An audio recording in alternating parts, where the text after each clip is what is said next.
అనగనగా ఒక ఊరు ఉందంట. ఆ ఊరి పేరే వర్ణమాల. ఆ ఊర్లో మొత్తం 52 మంది జనాభా ఉన్నారంట. ఎంతమంది ఉన్నారు? అందులో చిన్న పిల్లలు వచ్చి 13, 13 మెంబర్స్. పెద్ద పిల్లలు 36 మంది, 36.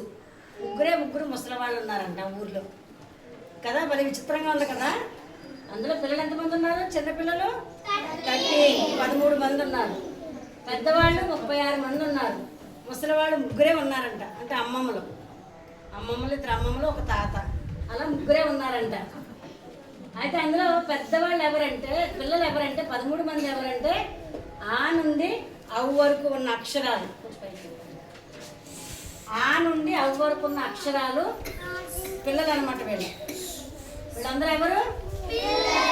ఎక్కడి నుండి? ఆ నుంచి ఆ చెప్పండి ఒకసారి.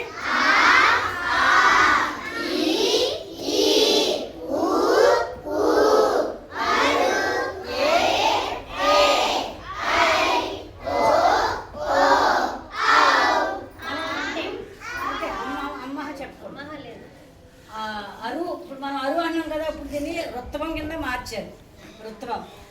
రుత్వ దీర్ఘము మళ్ళీ ఈ ఇయర్ పెట్టాడు. లాస్ట్ వరకు మళ్ళీ తీసాడు. ఈ ఇయర్ మళ్ళీ ఇప్పుడు పెట్టాడు.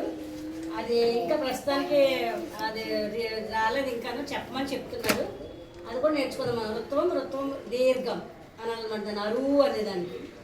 ఇప్పుడు 36 మెంబర్స్ ఎవరంటే ఇందులో కా నుండి బండిరా వరకు 36 మంది ఎవరంటే వీళ్ళందరూ పెద్దవాళ్ళు.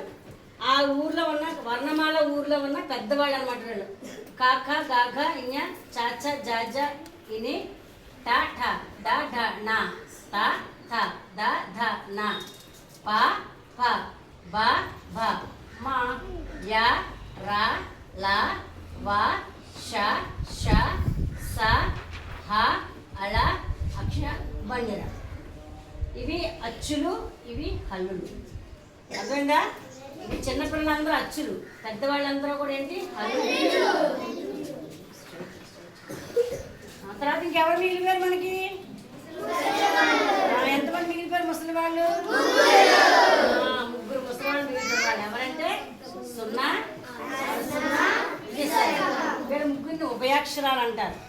మనం ఎక్కడ నేర్చుకుంటాం? అహ వస్తుంది కదా, అక్కడ వస్తుంది మనకి. వెళ్ళి ఇవి అక్కడ బతుకుతాయి అనమాట. వీటిని ఏమంటారంటే ఉభయాక్షరాలు అంటారు. ఈ ముసలివాళ్ళ ముగ్గురిని ఉభయాక్షరాలు అంటారు. 36 మందిని ఏమంటారు? ఈ పెద్దవాళ్ళు ఏమంటారు? 13 మందిని ఏమంటారు? అచ్చులు. మీరు ఈజీగా నేర్చుకోవాలంటే 13 మంది పిల్లలు ఎవరు అంటే ఎవరైనా వచ్చి అడిగారు అనుకో, మన క్లాస్కి టీచర్స్, మీకు తెలుగు నేర్చుకున్నారు కదా, మీ తెలుగు టీచర్ ఎలా చెప్పారో ఏంటని అడిగారు అనుకో, మాకు 13 మంది పిల్లలు ఉన్నారు టీచర్. వాళ్ళు ఎవరంటే ఆ నుండి అవు వరకు. అర్థమైందా?